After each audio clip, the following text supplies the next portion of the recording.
CITU உள்ளிட்ட தொழிற்சங்கங்கள் முறையாக அறிவிக்காமல் வேலை நிறுத்தத்தில் ஈடுபடுவது தவறானது என்று அண்ணா தொழிற்சங்க தலைவர் சின்னசாமி தெரிவித்துள்ளார்.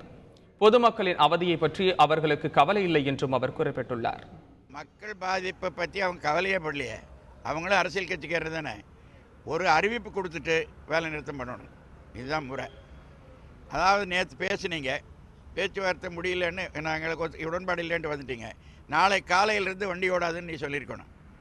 நான் நேற்று பேச்சுவார்த்தை நடந்துட்டு இருக்கும்போதே மத்தியானத்திலிருந்து பஸ்ஸுகளை நிறுத்துங்கிறது என்ன முறைங்கிறது அவங்கள நான் கேட்குறேன்.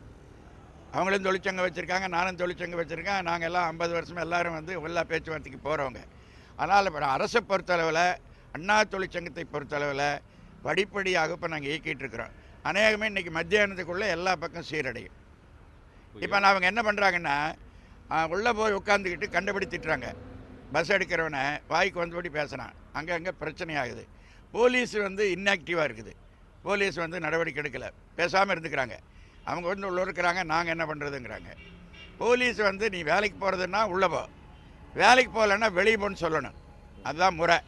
வேலைக்கு போகிறவனு தடுக்கிறதுக்கு வேலைக்கு போகாதவனுக்கு உரிமையே கிடையாது.